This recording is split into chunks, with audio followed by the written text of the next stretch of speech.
Ayan, talo ka na yan.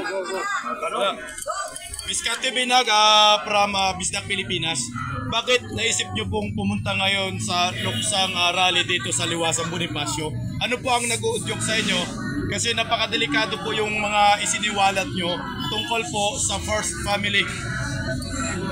Ayun po again, parang nung lumabas ako sa inyo na po ako lumaban para malaman ko ng mga may dito po yung pagkakaroon na hindi po dapat tayo na mga taong hindi tama ang pag-iisip dahil gumagamit po ng droga, napapaligiran po ng mga taong gumagamit ng droga, at saka po hindi po worth it, hindi karapat-dapat na mabulo dahil hindi po nakaranas ng paghihirap, but rather wala pong ginagawa, hindi magnakaw sa kapal ng bayan. And ako, naniniwala ako na hindi ang si President Bongbong Marcos ang namuhuli sa ating halata naman po. Nakita niyo po nung sa ating birthday niya.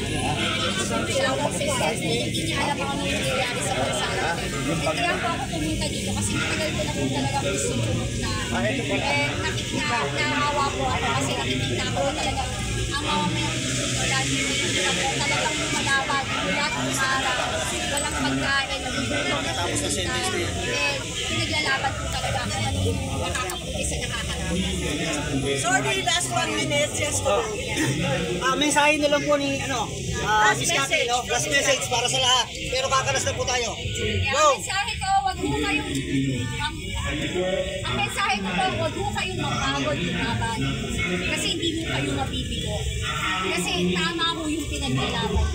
And wag mo kayong matakot. Sila mo ang matakot sa atin. Kasi tayo mo ang nagluklok sa kanila kaya mo sila sa posisyon. Kung yung mga tao, nagbibigay sila ng ayuda, tanggapin nyo mo, isipin nyo lang na yung pera na yung galing dito sa atin yan, sa kaban ng bayan yan, kahit lagyan ng kanila ng pangalan nila, wala tayong pakialam, hindi ka ganyan. Huwag nilang angkinin ang hindi kanila. At saka sa mga politician na walang bayag lumaban para sa tama, nakakahiya kayo sa station. Hindi kayo karapat sa tama. Maraming salamat po!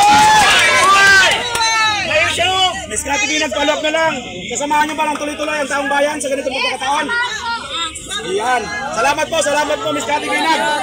Ayan po, maliwanag po ha.